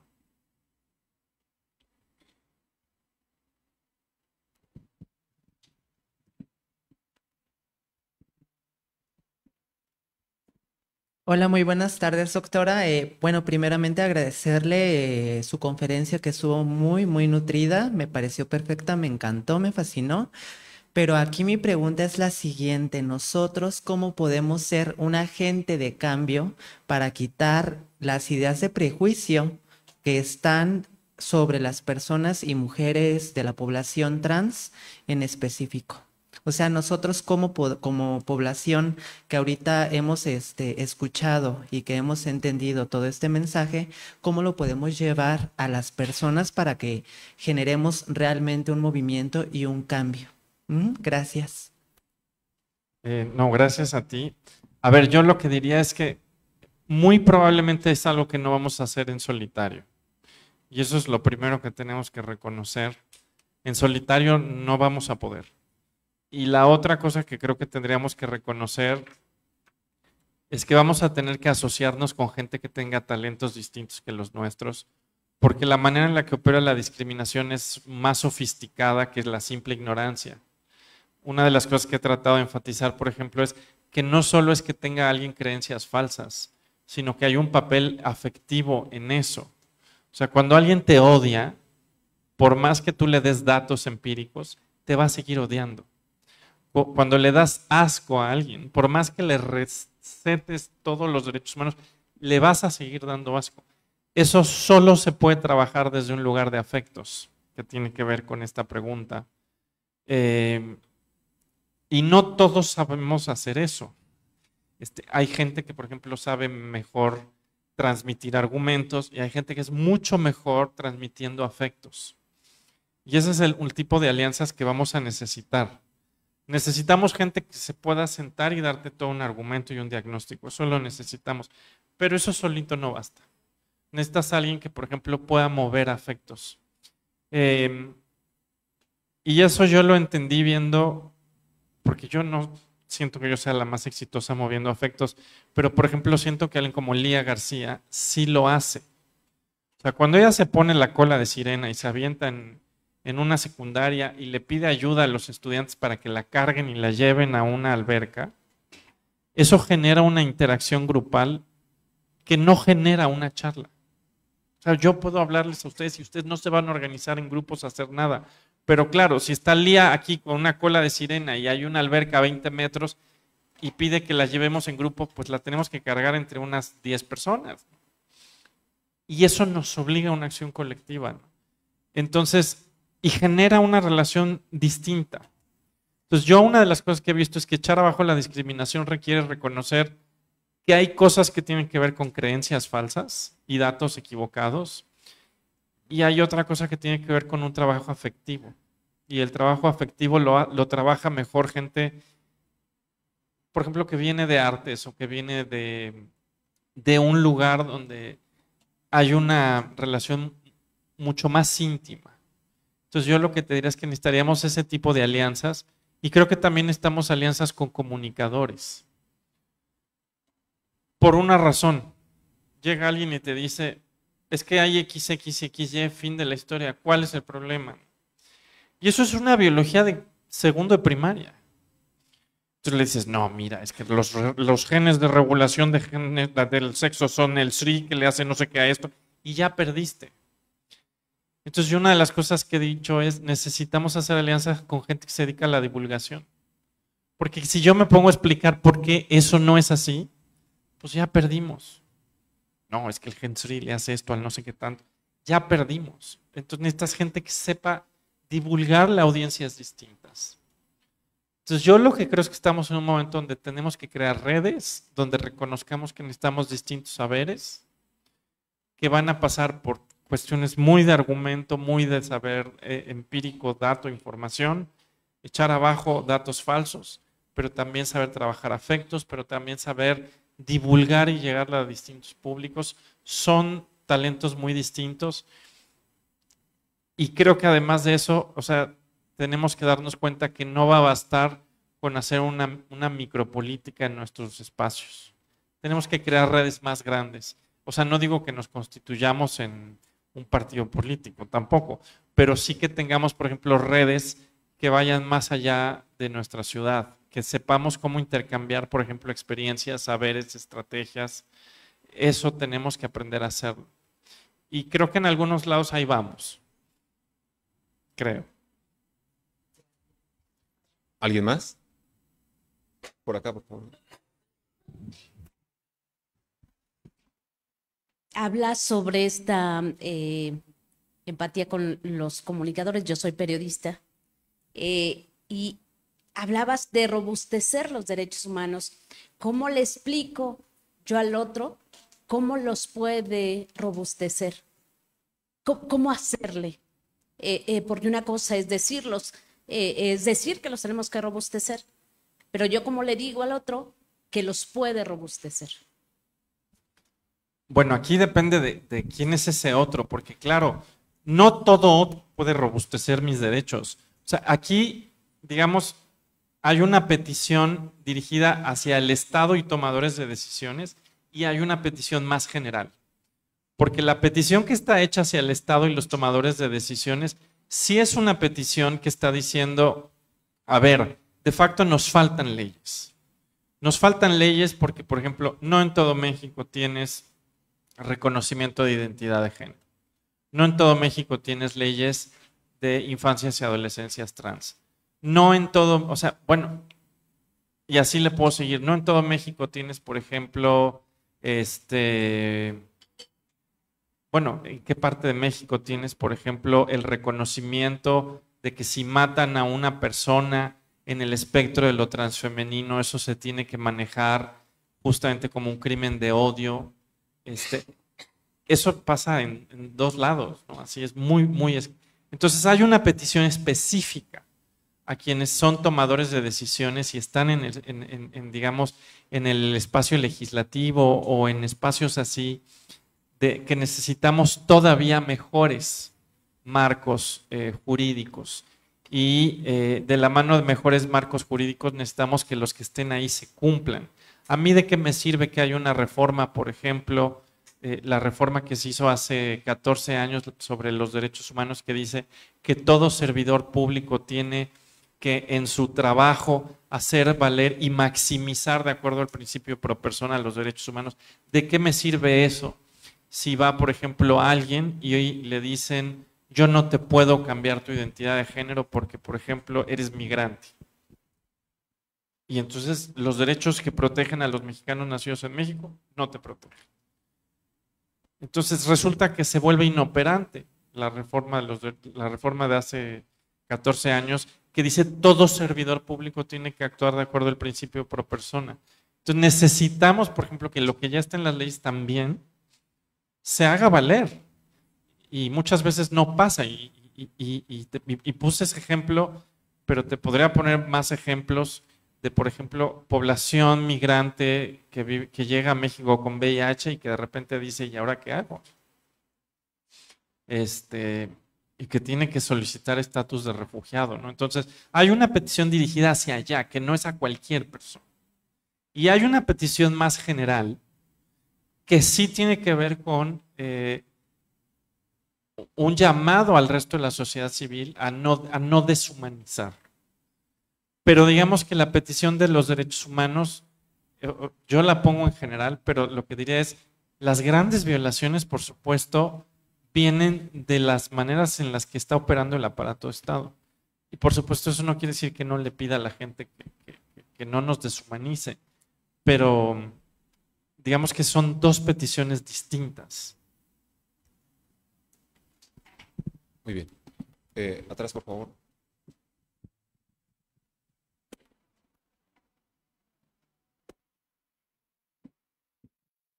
Hola, ¿qué tal?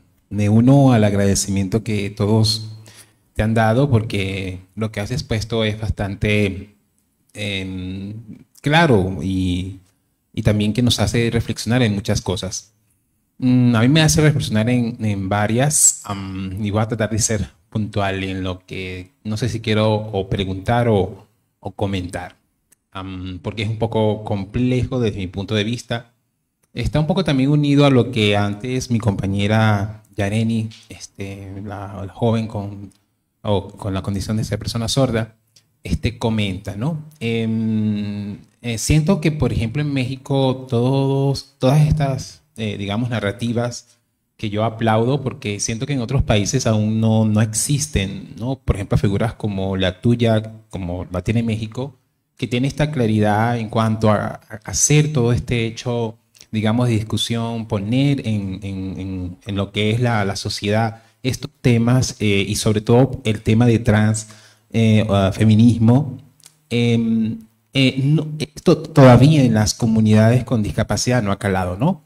O no ha podido entrar, ya que, bueno, mencionabas dos casos de esta persona, Cari Estrella, y el otro compañero o persona con discapacidades, digamos, intelectual o con síndrome de Down, es la mejor forma de comentarlo. Entonces, aún con ello, en todo lo que es la comunidad de personas con discapacidad y la comunidad de personas sordas, este discurso del el transfeminismo no ha entrado porque, bueno, hay no lo llamaría techo, es una barrera bien gruesa de verlas como, o sea, ya sufren discriminación por ser personas con discapacidad y además van a sufrir por ser, por ejemplo, feministas. No les acerques ese tema es para ellos muy complejo, ¿no? Y es dicho por ejemplo, yo lo he visto, lo he atestiguado por ejemplo, familiares de personas sordas que son, por ejemplo, mamá o papá de hijos sordos. Ellos saben lengua de señas, incluso son hasta intérpretes de lengua de señas, pero expresan eso de esa manera, ¿no? O sea, para nada más mostrar que desde esa sociedad familiar ya hay allí una barrera. Y entonces yo, por ejemplo, he hecho algunos trabajos con eso. He acercado ese tema a la comunidad, por ejemplo, sorda, o también trabajo con una organización en Perú de personas con discapacidad motriz. Y eso pasa, ¿no? Y además el mismo Estado y la sociedad.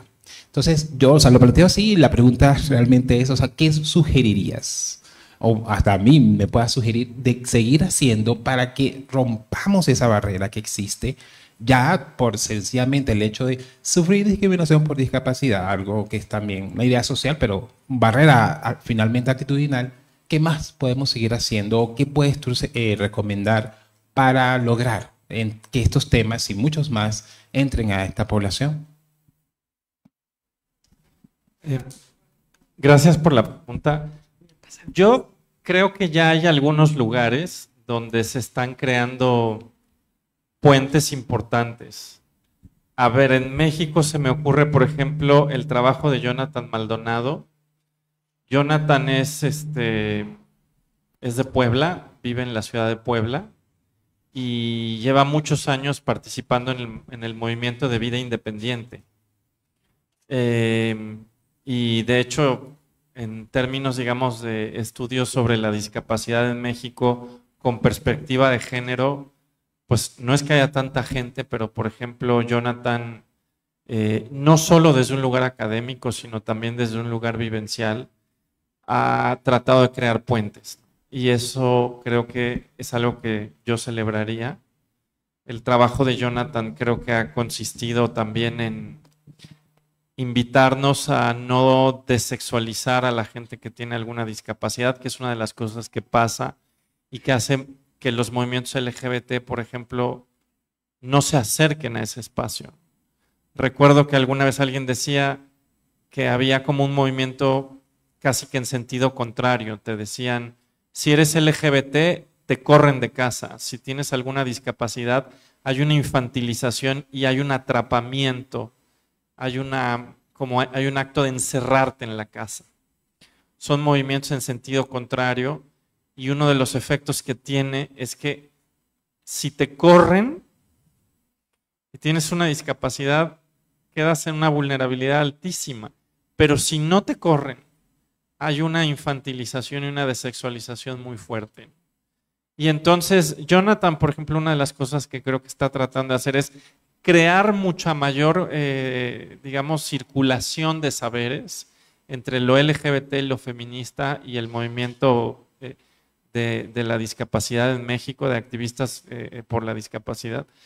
Y Jonathan no solo quiere que nos entendamos mejor, sino que nos conozcamos y creemos alianzas y que reconozcamos esos puntos ciegos que tenemos, ¿no? Entonces, yo recomendaría, por ejemplo, el trabajo de Jonathan, los talleres que Jonathan da, digo, más allá de quienes yo ya había mencionado, también en el orgullo loco, también me ha tocado escuchar muchas mujeres que tienen un interés por acercarse al movimiento LGBT, y hay algunas conexiones, pero tampoco son tan fuertes. Pero en el orgullo loco, por ejemplo, sí se han creado puentes, sobre todo porque hay muchas personas trans con neurodivergencias. Y en ese sentido, entre el orgullo loco y el movimiento LGBT sí han habido algunos intercambios, pero creo que también habría que fortalecerlos. En general, todavía no es que hagamos un esfuerzo realmente notable porque ese sea una conexión sostenida, ¿no? Y fuera de México, por ejemplo, creo que alguien que tiene reflexiones muy interesantes es Lucas Platero. Lucas Platero es de España, es un hombre trans y sus dos papás son sordos. Y él tiene textos donde habla de lo que es ser una persona que milita en todos estos espacios. Y yo, por ejemplo, creo que esas son las vivencias que tenemos que conocer. Lucas es muy leído en México, pero en su producción transfeminista, pero menos gente conoce, por ejemplo, todo el esfuerzo que Lucas hizo, decir, bueno, a ver, soy un hombre trans que es hijo de unos padres sordos, que con eso, ¿no? Y por ejemplo, esa parte de su trabajo la conoce mucho menos la gente, entonces quizás a familiarizarnos. Y yo, por lo menos lo que creo que están intentando todas estas personas es crear puentes y el reconocimiento de que tenemos, de hecho, muchas conexiones en las maneras en las que se da la medicalización, la patologización, la estigmatización. O sea, esas conexiones están ahí. Eso, por ejemplo, la gente del orgullo loco lo tenía muy claro. Y lo que querían es decir, bueno, pues ya sabemos eso, vamos a hacer una alianza mucho más militante, ya no solo académica, ¿no? De yo sé que a ti te pasa lo mismo que a mí, pero no hacemos nada. Y quizás habría que fortalecer eso.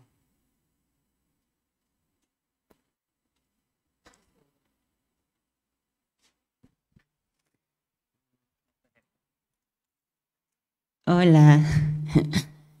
Quería preguntar sobre todo cómo podemos apostarle como activistas, como personas trans, hablar desde lo trans para lo trans, porque parece que todo lo que hacemos, como incluso este mismo espacio, todo está diseñado para educar a las personas cis, para resolver las dudas cis, para que la gente cis nos tenga la idea extrema de que somos personas, concibe esa idea. Entonces, ¿cómo podemos hacer un activismo desde lo trans para hablar desde lo que de verdad nos preocupa a nosotras las personas trans y no lo que les preocupa a las personas cis?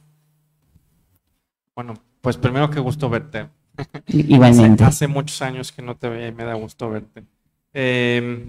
A ver, voy a responderte con un anuncio descarado.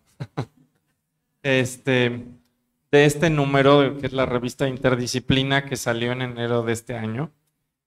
Traigo 2 ejemplares de regalo y un ejemplar de regalo de esto. Quien los quiera, pues puede tomarlos. Los voy a dejar aquí. Pero, a ver, decir que el número especial de Interdisciplina es de acceso gratuito. O sea, lo pueden bajar de la página de la revista Interdisciplina, se puede bajar gratis. Y es un número que hicimos para responder a esa pregunta que haces. Y partimos de una observación que hace una filósofa trans de Los Ángeles, que se llama Talia Betcher, que dice que en efecto durante mucho tiempo todas las preguntas sobre lo trans venían desde los cis. Por ejemplo, ¿por qué existen? Y eso se notaba mucho en las academias, ¿no? Lees 20 tesis de antropología sobre lo trans y todas es cómo construyen su identidad, ¿no? O sea, pero la pregunta es, al final, ¿por qué existen? ¿Por qué ustedes creen esto?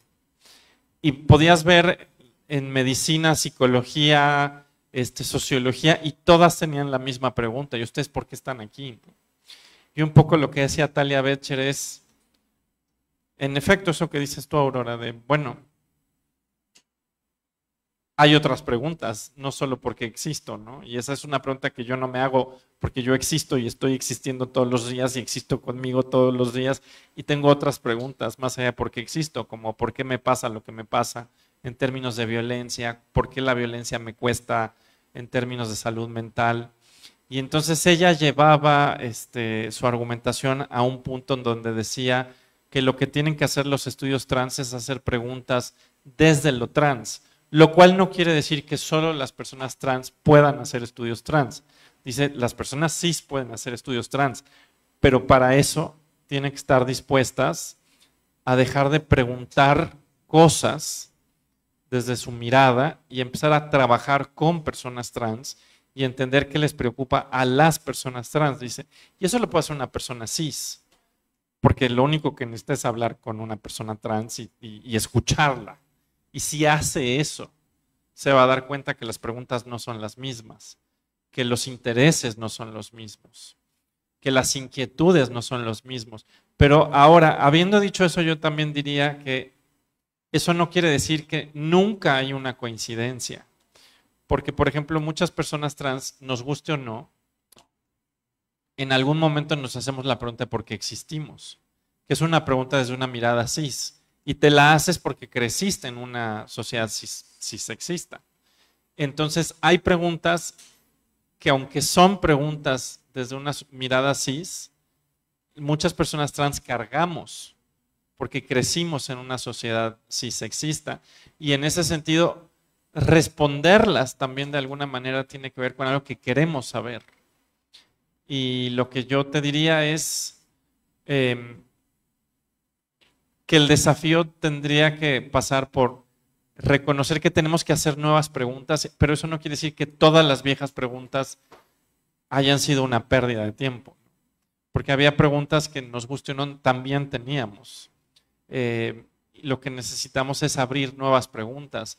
Y ahí, por ejemplo, en términos no solo de estudios trans, sino de activismo o de política pública, bueno, pues que estemos en la disposición de que alguien dice, vamos a hacer una política pública para personas trans. Bueno, pues lo primero que tendríamos que hacer es que vengan y estén aquí en el diseño de la política, pero no solo en calidad de invitades, sino que estén en el proceso de diseño, implementación y evaluación. Y eso a veces no pasa. Y lo mismo nos pasa en los activismos, que de repente estamos todo el tiempo respondiendo a las necesidades del contexto, ¿no? Y bueno, pues lo que yo te diría de manera muy breve es, tratemos de seguir esta intuición que tiene Talia Betcher de reconocer que las preguntas de las personas cis y de las personas trans sobre las vidas trans no son las mismas y estemos con la disposición de decir, bueno, ¿y cuáles son nuestras preguntas? Y vamos a socializarlas y que la gente esté en la disposición de decir, bueno, pues también hay que trabajar eso, no solo mi duda, ¿no? Así como alguien que te mira desde afuera, ¿no? Entonces, bueno, pues un poco es lo que hemos intentado en ese número especial de interdisciplina, hablando de literatura, hablando de censos, hablando de filosofía, de debates, de medicina. O sea, es un número que básicamente se escribió con la intención de decir, bueno, ¿qué preguntas tenemos nosotras? Bien, ¿alguien más?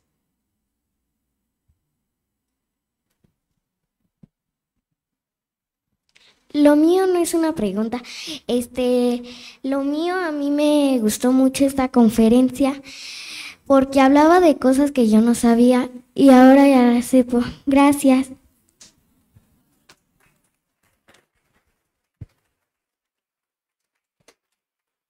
Gracias a ti. ¿Alguien más? Bien, bueno, pues voy a aprovechar para... atrás, por favor. Sí, en realidad la pregunta que nos deberíamos hacer es ¿por qué somos cis? O sea, yo como hombre me debería preguntar ¿por qué soy un hombre cis? ¿Sí? Y eso nos abriría muchas respuestas.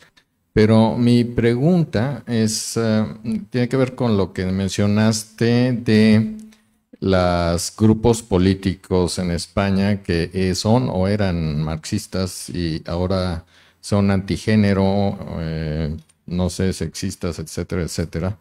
Y eso ha sucedido en toda la historia.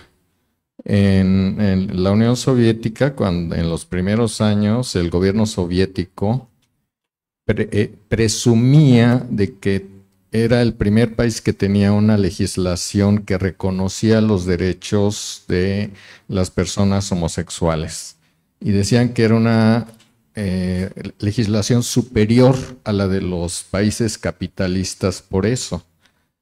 Y mucha gente se escandalizó y dijeron, no, la homosexualidad es una degeneración burguesa.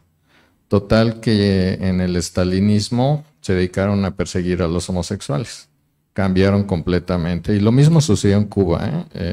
Inicialmente se reconocían los derechos, los homosexuales, muchos homosexuales se unieron a la revolución y después el gobierno cubano adoptó una película homofóbica. Y ahora mencionas el caso de España, ¿no? Por ejemplo, y ahí la disyuntiva que me gustaría que comentaras es ¿qué hace una fuerza política cuando se tiene que ganar las elecciones? Y por lo tanto necesita el voto de las fuerzas homofóbicas. España es 100%, bueno, 99% católica, ¿no? Está resurgiendo el franquismo, el fascismo, etcétera, etcétera. Entonces, un partido político, una fuerza política tiene que ganar las elecciones, ¿sí? Y se tienen que moderar en sus políticas hacia el género. Y no pueden ser tan radicales y decir, pues aquí el género existe, tienen todos los derechos y entonces se les viene encima el electorado, ¿sí? Porque la derecha pues también hace su propaganda, ¿no? Entonces, ¿tú cómo ves eso? ¿Cómo ves esa necesidad que tienen de regresar, ¿no? en las políticas de género con tal de ganar el apoyo popular? Gracias. Gracias, es una muy buena pregunta. Aquí podríamos quedarnos una hora más con esa, pero no lo voy a hacer por consideración a toda la gente. Pero diría que no solamente es una cuestión que tiene que ver con ganar el voto, sino que es una cuestión no resuelta entre la vieja izquierda y digamos, las nuevas izquierdas. Porque ahí hay una ruptura donde una parte de las viejas izquierdas miró con muy malos ojos a todo lo que fueron las nuevas izquierdas feministas, LGBTeras, antirracistas o en general con política de las identidades, que eso incluye a mucha más gente. Y eso en parte se debió a que sentían que temas históricos de la izquierda que tenían que ver con la redistribución y con cuestiones más bien de movimientos sociales construidos desde una perspectiva de clase y no desde una perspectiva, si quieres, de otro tipo de relaciones identitarias, sintieron que esos temas quedaron fuera de las agendas. Y hay incluso muchos autores que se enojan con esas izquierdas. Hay, por ejemplo, un libro en México que escribió, si no me falla la memoria, Eric Uribares y colaboradores, que se llama Del Rojo al Rosa. El libro tiene como 18 años de haberse publicado, pero él, por ejemplo, hacía una comparación de las peticiones de los partidos marxistas, socialistas de México y las de los partidos socialdemócratas de finales de los 90. Y dice, bueno, pues ahí cambió algo muy fuerte, porque de repente el tema de clase desaparece, el tema de la distribución económica desaparece y aparecen temas como medio ambiente, mujeres, diversidades, discapacidad, etarismo, y eso no solo pasó en México, pasó en muchas partes del mundo, y creo que desafortunadamente generó que hubiera una parte de las viejas izquierdas que se sintió al mismo tiempo traicionada porque sentía que las viejas luchas habían sido olvidadas, pero al mismo tiempo se sintió injuriada por una interpelación que creo que no entendieron bien, cuando se les dijo, oigan, ustedes tenían una pretensión de universalidad que no cumplieron, porque esta idea de estamos haciéndolo por el movimiento obrero campesino, por el proletariado, escondía que de facto si eras gay, si eras trans, si eras lesbiana, podías ser todo lo proletaria que quisieras, pero de facto no había un lugar para ti. Y eso las nuevas izquierdas lo hicieron ver, pero creo que gente que venía de las viejas izquierdas, hubo gente que lo entendió, pero hubo gente que no lo entendió. Y entonces yo creo que ahí se incubó una diferencia, que el problema es que 30 años después está regresando en este contexto antigénero, donde no solo es por el contexto electoral, sino que hay muchos viejos marxistas, e incluso algunos viejos anarquistas, pero menos, pues que de alguna manera no supieron entender esa interpelación y ahora están diciendo, nos equivocamos con esta política de las identidades, fue un error, hay que abandonarla, ¿no? Y ahí también tienes a muchas personas mucho más liberales que están teniendo ese giro, y diría yo que no solamente es una cuestión electoral, es una cuestión de no haber entendido que las viejas izquierdas universalistas no eran universalistas, que estaban excluyendo a un montón de gente, pero también que no hemos sabido, desde estas nuevas formaciones, crear las coaliciones necesarias. Yo hace rato hablaba de las multitudes y de las coaliciones, y la verdad es que nos ha fallado, y quedó muy claro con las preguntas que nos acababan de hacer, cuando me decían, bueno, ¿y qué está pasando con la cercanía entre lo LGBT y el movimiento de la discapacidad? Pues resulta que no hemos hecho la coalición que tendríamos que haber hecho. Y eso, por ejemplo, con el tema económico también. La población LGBT y sobre todo la población trans está muy precarizada. Y en el centro de nuestras demandas tendrían que estar cuestiones con el trabajo, tendrían que estar cuestiones que tienen que ver con ya no solo justicia económica, sino con redistribución. Y muy poca gente en las agendas LGBT y trans, de hecho, habla de eso. Y eso es uno de los puntos donde podríamos tener una alianza mucho más fuerte con el resto de la humanidad, literalmente. Y no lo estamos haciendo. Entonces, por supuesto, eso ha abierto la oportunidad para que gente con esas agendas antiderechos diga, es que esta gente no milita por el bienestar colectivo. Y de hecho eso es falso, los transfeminismos hoy sí quieren ir hacia allá, pero lo que pasa es que no hemos logrado hacer las alianzas. Es así como vamos llegando al final de esta conferencia. No sin antes agradecer de forma muy especial al Colective La Vecintrans, quienes por cuestiones de fuerza mayor no pudieron asistir el día de hoy con nosotros. Un fuerte abrazo hasta donde se encuentren. Previo a concluir, pido de manera muy respetuosa a la maestra Leslie Zúñiga y a mi compañero el maestro Pedro Carrión Ramos puedan darle un merecido reconocimiento a nuestra disertante, así como un regalo por parte de este organismo, para quien pido un fuerte aplauso.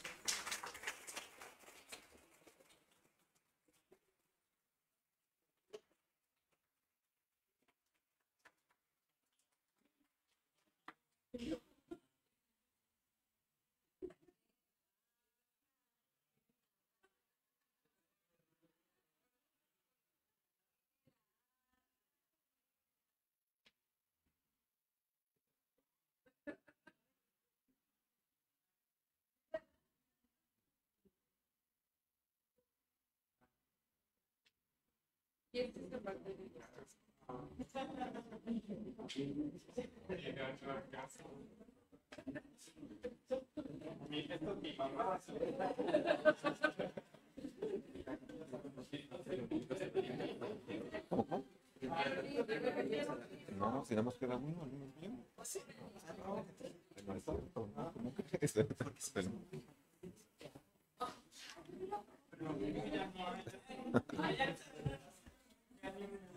¿Cómo?